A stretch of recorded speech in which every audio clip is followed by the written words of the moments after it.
Hi, నా పేరు ప్రసన్న కుమార్. నేను ఎక్స్‌ప్రెస్ స్పోకెన్ ఇంగ్లీష్ నుంచి మాట్లాడుతున్నాను. నా దగ్గరికి జాయిన్ అవ్వాలనుకునే విద్యార్థులందరికీ ఒక డెమో క్లాస్ ఇవ్వాలని చెప్పి ఈ వీడియోని తీస్తున్నాను. మనం ఇంగ్లీష్‌లో ఒక సెంటెన్స్ మాట్లాడాలన్నా, రాయాలన్నా ద బేసిక్ స్ట్రక్చర్ ఈజ్ మనం ఎవరి గురించి మాట్లాడుతున్నామో వాళ్ళతో స్టార్ట్ చేస్తాము. దాన్ని ఇంగ్లీష్‌లో సబ్జెక్ట్ అంటారు.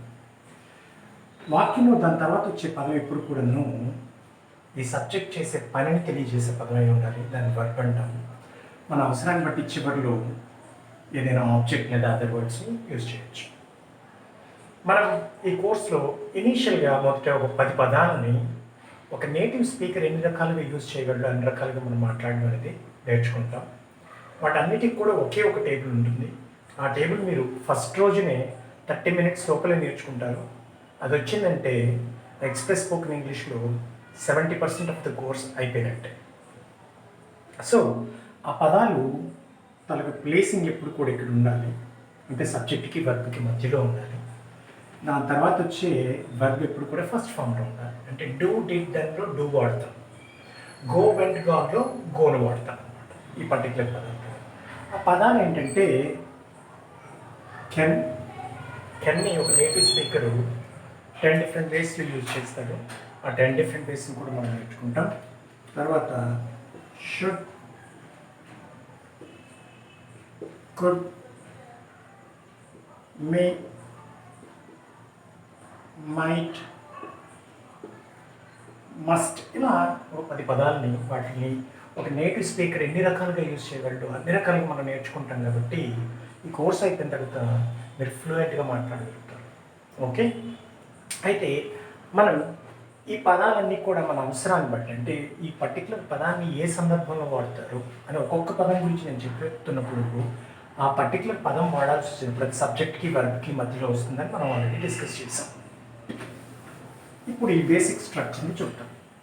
ఈ బేసిక్ స్ట్రక్చర్లో సార్ ఈ ప్రపంచంలో చాలా విషయాలు ఉంటాయి కదండి, వాటన్నిటితో ప్రాక్టీస్ చేయాలంటే చాలా కష్టం అవుతుంది కదా, మనం చాలా విషయాలు మాట్లాడతాం కదా అనే సందేహం మీకు కలిగే అవకాశం ఉంది. అయితే మనం ప్రాక్టీస్ ఎలా చేస్తామంటే ఎక్కువగా నేను నా గురించి నేను మాట్లాడతాను కాబట్టి ఐతో సెంటెన్స్ ఫ్రేమ్ చేసి మాట్లాడతాను, ప్రాక్టీస్ చేస్తాను. తర్వాత మన అందరి గురించి మాట్లాడతాను కాబట్టి వి అంటే మనం, సో వీతో నేను ప్రాక్టీస్ చేస్తాను.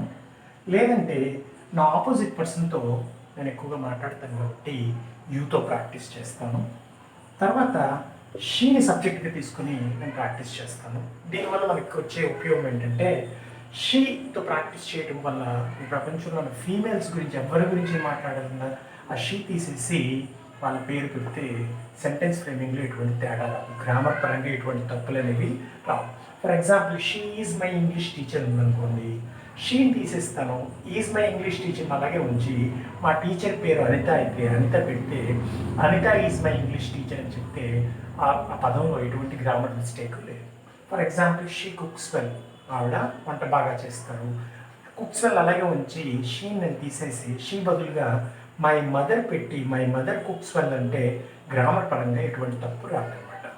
ఇంకా తర్వాత మిగిలింది ఎవరు, జెంట్స్. సో నేను హీతో ప్రాక్టీస్ చేస్తాను.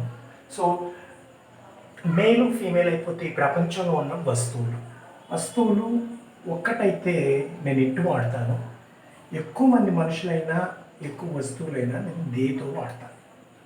సో ఈరోజు మన పాఠం షుడ్ అనే లెసన్ మనం చూద్దాము. ఈ షుడ్ ఎక్కడ వాడాలంటే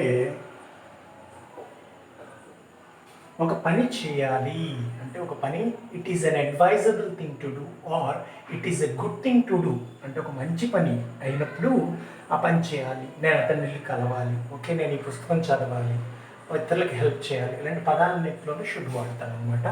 ఆ షుడ్ అదేంటి, ఏ సందర్భంలో వాడతాం, చేయాలి. ముందు మీకు చెప్పినట్టు షుడ్ అనేది సబ్జెక్ట్ తర్వాత వస్తుంది.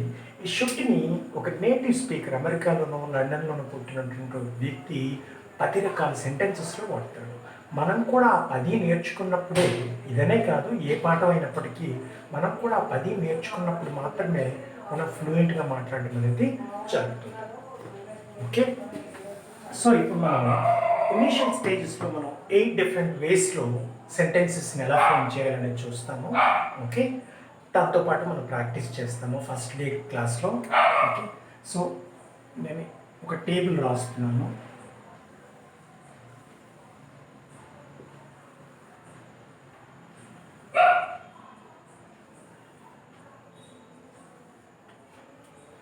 ఫస్ట్ నేను డాష్ పెడుతున్నాను సబ్జెక్ట్ బదులుగా, ఎందుకంటే మనం ఇనీషియల్గా ఐతో ప్రాక్టీస్ చేస్తాము, తర్వాత వీతో యూతో ఇలా మారుస్తూ ఉంటాం కాబట్టి అక్కడ నేను డాష్ అనేది పెట్టడం జరిగింది. సబ్జెక్ట్ తర్వాత షుడ్ వాడాలని మీకు తెలుసు కదా. షుడ్ నేను ఇక్కడ వర్బ్గా డూని తీసుకున్నాను. ఐ షుడ్ డూ ఇట్, నేను ఈ పని చేయాలి. అదేవిధంగా ఇది ఎంత ఇంపార్టెంట్, నేను ఒక పని చేయాలి, నేను అతనితో మాట్లాడాలి, ఇది కొనాలి అని చెప్పడం ఎంత ఇంపార్టెంట్. చాలా సందర్భాల్లో మనం డైలీ మాట్లాడుతునేటప్పుడు ఈ పని చేయకూడదని చెప్పడం కూడా మనకు తెలిసి ఉండాలి. కాబట్టి నెగిటివ్ కూడా నేను రాస్తాను ఇక్కడ. Student do it, I should do it, నేను ఈ పని చేయాలి. ఐ షుడెంట్ డూ ఇట్, నేను ఈ పని చేయకూడదు, చేయటం కరెక్ట్ కాదు అని అర్థం. సిమిలర్గా మనకి క్వశ్చన్ చేయడం కూడా తెలియాలి. ఎలా క్వశ్చన్ అవుతుందంటే సబ్జెక్ట్కి వర్బ్కి మధ్యలో ఇంగ్లీష్లో ఏ పదం ఉన్నా దాన్ని ముందుకు తీసుకొస్తే క్వశ్చన్ అయిపోతుంది. సో షుడ్ నేను ముందుకు తీసుకొచ్చాను.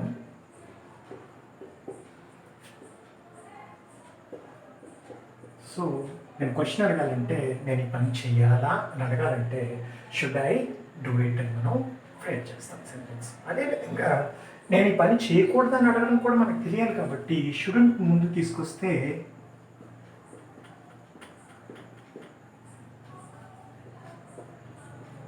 నేను ఈ పని చేయకూడదా. అదేవిధంగా ఎవరైనా మనకి ఈ షుడ్ని వాడుతూ ఒక క్వశ్చన్ అడిగారు అనుకోండి, మనం మొత్తం సెంటెన్స్ రిపీట్ చేయాల్సిన అవసరం లేదు. తెలుగులో కూడాను మీరు మార్కెట్కి వెళ్తున్నారా అని ఎవరైనా మిమ్మల్ని అడిగారు అనుకోండి, అవునండి అని చెప్తాం. దాన్ని అవునండి నేను మార్కెట్కి వెళ్తున్నామని చెప్పాం. అదేవిధంగా ఎవరైనా షుడ్తో క్వశ్చన్ వేసేటప్పుడు మీరు మొత్తం సెంటెన్స్ రిపీట్ చేస్తే ఇట్ సౌండ్స్ రియల్లీ ఆడ్, సరిగా అనిపించదు అనమాట. అతని వ్యక్తి కానీ ఇంగ్లీష్ సరిగా వచ్చి ఉంటే. ఓకే, సో అవును అని చెప్పాలంటే ఎస్ ఐ షుడ్, నేను పని చేయాలి, లేదా ఎస్ యూ షుడ్, మీరు ఈ పని చేయాలి. లేదండి చేయకూడదని చెప్పాలంటే నో ఐ షుడెంట్, నేను పని చేయకూడదు. ఈ రెండింటిని మనం షార్ట్ ఆన్సర్స్ అంటాం. ఇప్పుడు ఈ రెండు క్వశ్చన్స్ని మీరు చూసినట్టయితే ఇక్కడ అడిగే వ్యక్తి మీ దగ్గర నుంచి ఎస్ ఆర్ నో అనేది మాత్రమే ఎక్స్పెక్ట్ చేస్తున్నాడు. అందుకే దీన్ని ఎస్ ఆర్ నో క్వశ్చన్స్ అని అంటాం. షుడ్ ఐ డూ ఇట్, నేను చేయాలా అంటే చేయాలా వద్దా. షుడెంట్ ఐ డూ ఇట్, నేను చేయకూడదా చేయాలా అని అడుగుతున్నాడు. కానీ మనం చాలా సందర్భాల్లో ఎప్పుడు చేయాలి, ఎవరితో చేయాలి, ఎక్కడ చేయాలి, ఎలా చేయాలి, నేను ఎందుకు చేయకూడదు, ఇలా రకరకాల క్వశ్చన్స్ అడుగుతుంటాం. సో వాటిని కూడా మనం ఫ్రేమ్ చేయడం ఎలాగనేది నేర్చుకోవాలి. సేమ్ క్వశ్చన్ నేను ఇక్కడ రాస్తున్నాను. Should I do it. మన సందర్భాన్ని బట్టి ఎప్పుడు చేయాలి, ఎప్పుడు అంటే వెన్ కాబట్టి when should I do it, నేను ఎప్పుడు చేయాలి. నేను ఎక్కడ చేయాలి, వేర్ అంటే ఎక్కడ కాబట్టి wear should I do it. అసలు నేను ఎలా చేయాలి, ఒక పనిని ఎలా చేయాలి, హౌ అంటే ఎలా కాబట్టి how should I do it. అసలు నేను ఈ పని ఎందుకు చేయాలి, వై అంటే ఎందుకు కాబట్టి why should I do it అని మనం ఫ్రేమింగ్ చేస్తాం. అయిపోయింది. సేమ్ క్వశ్చన్ ఇక్కడ నేను రాస్తున్నాను. Shouldn't I do it. ఇటువైపు ఒకే ఒకటి రావచ్చు, అది 99% of the times we use only why. ఇటువైపు నెగిటివ్ క్వశ్చన్స్ నేను ఎందుకు పని చేయకూడదు.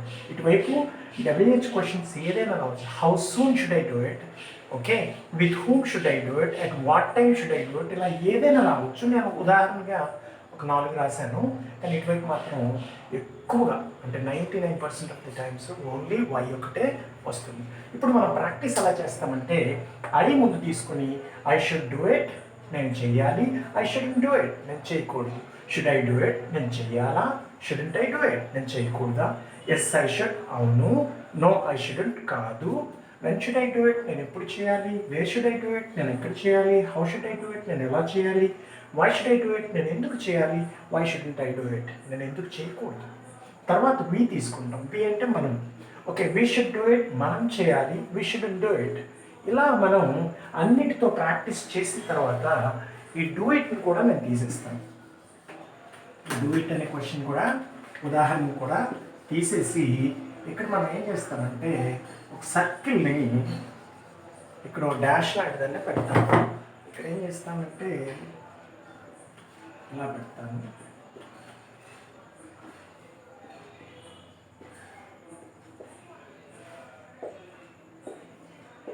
ఇప్పుడు మనం ఒక 10 ఉదాహరణలు తీసుకుంటాం. For example I should wait అనే ఉదాహరణ తీసుకున్నాను.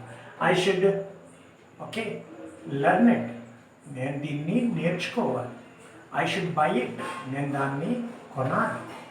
I should speak to the manager, speak to the manager. I should attend the party, నేను పార్టీకి అటెండ్ కావాలి. I should pay that amount, నేను డబ్బులు పే చేయాలి. ఇలా ఒక 10 ఉదాహరణలు మనం తీసుకొని వీటితో అన్ని సబ్జెక్ట్స్తో ప్రాక్టీస్ చేస్తాం. అంటే I should wait, I shouldn't wait, should I wait, అలా చేసిన తర్వాత we should wait, we shouldn't wait. ఈ వెయిట్ అయిపోయిన తర్వాత I should learn it, I shouldn't learn it. ఇలా మనం ప్రాక్టీస్ చేయడం వల్ల మనం ఫ్లూయెంట్గా మాట్లాడడం అనేది బాగా వస్తుంది. ఇప్పుడు నేను ఎప్పుడు మీకు కాల్ చేయాలి అంటే ఎప్పుడు అంటే వెన్, కాబట్టి వెన్ ఇంకెక్కడ మ్యాచ్ కాదు కాబట్టి ఇది కాబట్టి నేను అన్నాను కాబట్టి వెన్ షుడ్ ఐ ఈ ఉదాహరణలో లేనప్పటికీ కాల్ యూ అంటే మీరు ఒక వర్బ్ యాడ్ చేస్తే సరిపోతుంది. మిగతా స్ట్రక్చర్ అంతా ఆటోమేటిక్గా న్యాచురల్గా ఎటువంటి ట్రాన్స్లేషన్ లేకుండా సహజంగా వస్తుంది మీకు. ఈ లెసన్ అయిపోయిన తర్వాత మనం ఏం చేస్తామంటే ఈ షుడ్ ప్లేస్లోనే next lesson for example can చెప్పాను అనుకోండి.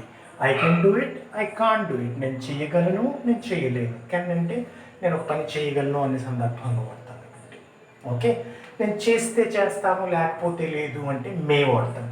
I may do it, I may not do it.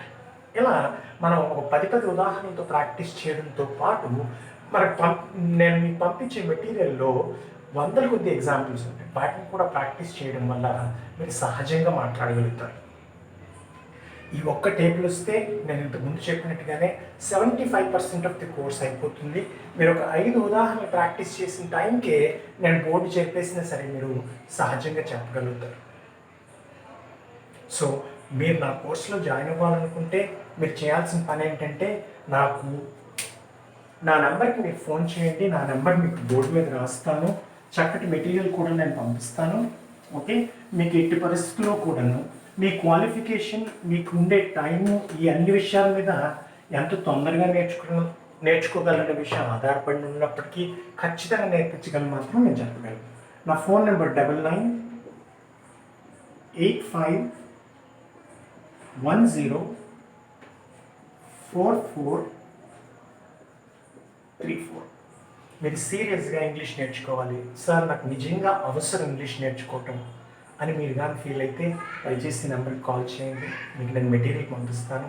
మీకు ఇంగ్లీష్ నేర్పించే బాధ్యత నేను తీసుకుంటాను. Thank you.